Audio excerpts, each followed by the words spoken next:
রাধে রাধে বন্ধুরা, কেমন আছো তোমরা সবাই? আশা করি অনেক ভালো আছো। আমরাও কিন্তু ভগবানের কৃপায় ভালোই আছি। আমার নতুন আরও একটি ব্লগে তোমাদের সবাইকে জানাই অনেক ভালোবাসা, অনেক স্বাগত। সকালে উঠেই কিন্তু কাজবাজ শুরু করে দিয়েছি। আমি কিন্তু ফ্রেশ হয়ে স্নান করে চলে এসেছি। আর রাত্রিরে যে বাসনগুলো ধুয়ে রেখেছিলাম সেগুলো এখন সব জিনিস জায়গাতে রেখে দিয়েছি। আর রান্নাঘরে আমি কিন্তু রাত্রিরে পরিষ্কার করে রেখেছিলাম। আমার গোপাল সোনাও কিন্তু ঘুম থেকে উঠে গেছে। আর শীতটা কিন্তু আগের থেকে অনেক কমেছে। আর গোপাল সোনাকে হালকা একটু গরম জলে স্নান করানো হচ্ছে, কেননা সকালে একটু শীত শীত ভাব থাকে তো, যার জন্য আমাদের গোপাল সোনা স্নান করে তারপরে কিন্তু ড্রেস পরবে। আর আমাদের গোপাল সোনা তোমাদের কেমন লাগলো তোমরা কিন্তু কমেন্ট করে অবশ্যই জানিও। আর ভালো লাগলে প্লিজ এটা লাইক করে দিও। আমার গোপাল সোনার কিন্তু স্নান হয়ে গেছে। আমার গোপাল সোনা এখন বডি অয়েল লাগাচ্ছে।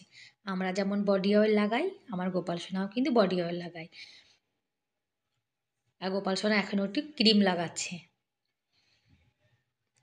একটা ছোট বাচ্চাকে যেমন করে খেয়াল রাখতে হয়, বাড়িতে গোপাল সোনা আনলেও কিন্তু একদম সেরকম খেয়াল রাখতে হয়। আর আমার যে নাইটির হাতাটা ছিল না, সেটা দিয়ে আমার গোপাল সোনার একটা ড্রেস বানিয়ে দিয়েছি। বাজার যে ড্রেসগুলো পাওয়া যায় সেগুলো কিন্তু দেখবে অত সুন্দর নরম হয় না, আর ফিটিংসও ভালো হয় না। যার জন্যে বাড়িতে তো আমার মেশিন আছে, আমি মেশিন দিয়ে কিন্তু আমার গোপাল সোনার জন্য জামা বানিয়েছি।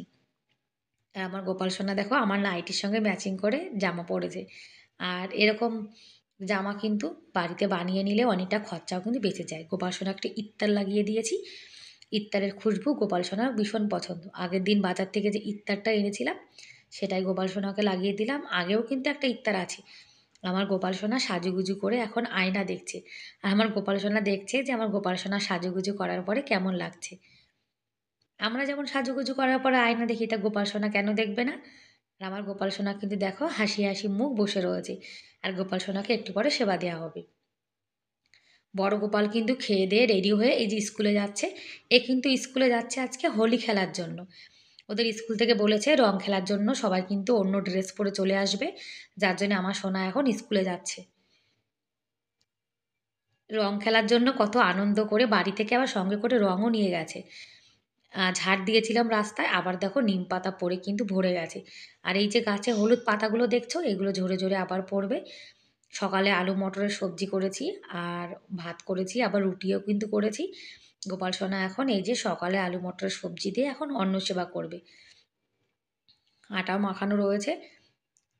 আজকে তো ছেলে স্কুলে কিন্তু লাঞ্চ নিয়ে যায়নি। ছেলে বলছে আজকে স্কুলে লাঞ্চ নিয়ে যাবে না। আর ভাতটা কিন্তু দুপুরেরও আমি রান্না করে রেখেছি। আর এখন রুটি বানিয়ে নিচ্ছি। আজকে কিন্তু সকালে আমি চা খাইনি। মানে কাজ করতে করতে এত ব্যস্ত হয়ে গেছি, আজকে আর চা খাওয়ার সময় পাইনি। আর আমার বড় বলছে কি, ইস কত বড় একটা ভুল হয়ে গেল রে, আজকে চা খেতে পারলো না আমার বউ। বলছে চা না খেলে কি হয়, আমি তো চা খাই না, আমি কি মরে গেছি? কিন্তু সেটা কথা না। কথা হলো একটু চা না খেলে ভালো লাগে না। আর চা খেলে কিন্তু কাজে একটু এনার্জি পাওয়া যায়। আর চা খাওয়া ভালো না সেটা কিন্তু আমরা সবাই জানি। কিন্তু ওই যে একটা নেশা, নেশা কিন্তু অত সহজে ছাড়াটা একদমই সম্ভব না। আর এখন রুটি বানিয়ে নিচ্ছি।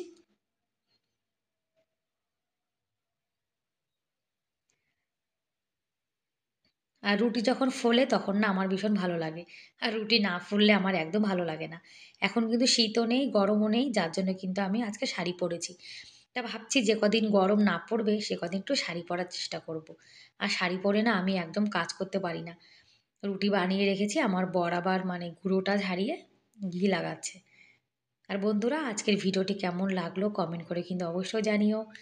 আর ভালো লাগলে প্লিজ এটা লাইক করে দিও। আর তোমরা যদি এরকম ভিডিও দেখতে ভালোবাসো তাহলে কিন্তু চাইলে আমার এই চ্যানেলটিকে সাবস্ক্রাইব করে আমার এই ছোট্ট পরিবারের পাশে থেকে যেতে পারো।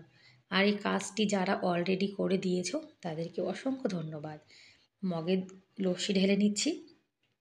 লস্যি ছাড়া জানো তো রুটি একদম খেতে ইচ্ছা করে না। লস্যি না খেলে মনে হয় যেন গলাটা মানে মানে গলাটা কি পেটটা একদম ভরেই না। এই যে সকালের একদম সিম্পল খাবার। আর খাওয়া দাওয়া করে তারপরে কিন্তু চলে এসেছি বাসন মাজতে। আর প্রত্যেক দিন কিন্তু এই একই কাজ তোমাদের সঙ্গে শেয়ার করি। আর কি করব বলো, আমরা যারা গৃহিণী আছি তোমরা তো সবাই জানো যে আমাদের খাওয়া দাওয়া, রান্না করা, ঘর গোছানো, বাসন মাজা, এটাই তো কাজ, তাই না?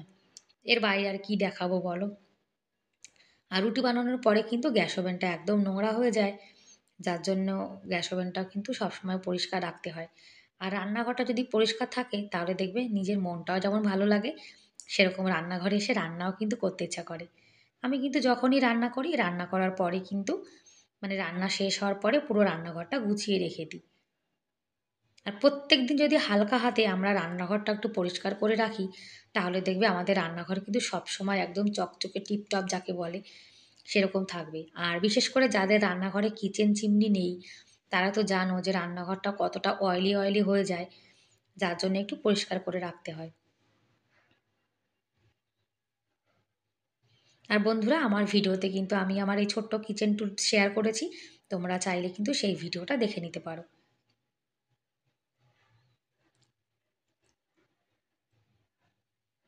আর আমি কিন্তু সুতির শাড়ি পরেছি। আমার মা আমাদের বাড়িতে যখন এসেছিল, তখন এই শাড়িটা রেখে গেছিল।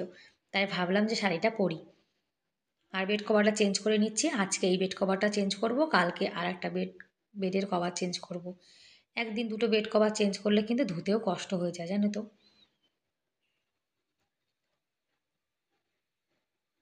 আর ঘরের বেডটা যদি ক্লিন থাকে, তাহলে কিন্তু পুরো ঘর একদম পরিষ্কারই মনে হয়। আর যদি সকাল সকাল ঘুম থেকে একটু ওঠা যায়, তাহলে কিন্তু দেখবে ঘরের কাজটাও কিন্তু অনেক তাড়াতাড়ি হয়ে যায়। আর লেট করে ঘুম থেকে উঠলে তখন কিন্তু দেখবে সব কাজে আমরা লেট হয়ে যাই। আর আমার ছেলের কিন্তু ফাইনাল পেপার মানে ফাইনাল পরীক্ষা শেষ হয়ে গেছে।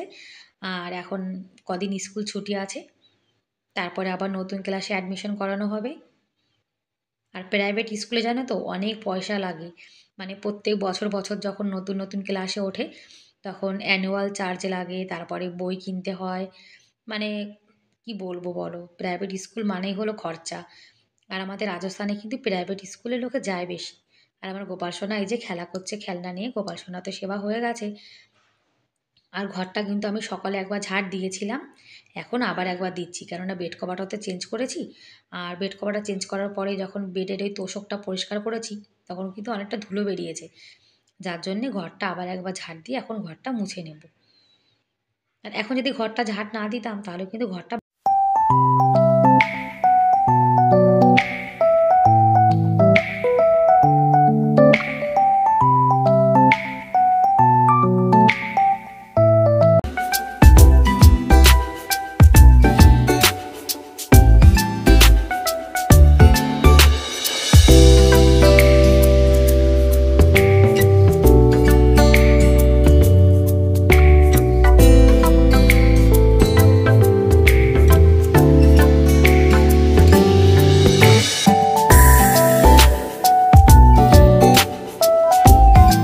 ঘরটা ঝাড় দিয়ে তারপরে কিন্তু ঘরটা মুছে নিচ্ছি। আর এখানে একটা মাদুর বেছানো ছিল, মাদুরটা তুলে দিয়েছি। কেননা এখন তো আর অত ঠান্ডা নেই। তা এখন কিন্তু বাঁচা গেছে, আগের থেকে যেন তো অনেক শীত কমে গেছে। আর আমাদের এখানে শীতটাও যেমন বেশি পড়ে, গরমও কিন্তু সেরকম বেশি পড়ে, জানো তো? ঘর মোছা হয়ে গেছে আর ঘরটার কিন্তু দেখো এখন একদম মানে পরিষ্কার হয়ে গেছে। যতক্ষণ বাচ্চা ঘরে না আসবে ততক্ষণ কিন্তু ঘরটা পরিষ্কারই থাকবে। আর মোছা লাগানোর পরে দেখো ঘরটার মেঝেটা কিন্তু এখন চকচক করছে। আর দেখো একজন স্কুল থেকে রং খেলে একদম ভূত হয়ে এসছে, এখন স্নান করবে। আর এই যে স্নান করে দেখো রেডি হয়ে গেছে। আর তোমরা দেখো মানে দরজাটা খোলা ছিল আর হাওয়া চলেছে, পুরো নিম পাতা দেখো সারা ঘরে ছড়িয়ে গেছে। মানে এত হাওয়া চলছে, আর নিম গাছের পাতা পুরো ঘর বাড়ি দেখো একদম ভরে গেছে। মনে হচ্ছে কি যে এই বাড়িটাতে মনে হয় কেউ থাকে না। আর ওই দেখো ওই গাছের হলুদ পাতাগুলো, ওইগুলো কিন্তু সব ঝরে ঝরে পড়বে। পুরো দেখো না ড্রেন সব কিছু মানে জাম হয়ে গেছে। আর রাস্তা দেখে মনে হচ্ছে না যে এরা কতদিন রাস্তাটা ঝাড় দেয়নি। কিন্তু আজকে সকালেই দেখো আমরা সবাই কিন্তু রাস্তাটা ঝাড় দিয়ে পরিষ্কার করে রেখেছিলাম। এখন এমন অবস্থা হয়েছে, সকাল বিকাল দুপুর মানে ৩ বেলায় রাস্তা ঝাড় দিতে হয়। তা না হলে দেখতে না একদম ভালো লাগে না। তোমরা দেখো পুরো হলুদ হয়ে গেছে গাছের পাতাগুলো। ব্যাস বন্ধুরা, তাহলে আজকের মতো এ পর্যন্তই। দেখা হবে পরের ভিডিওতে। ততক্ষণ তোমরা অনেক ভালো থেকো, অনেক সুস্থ থেকো। Bye bye.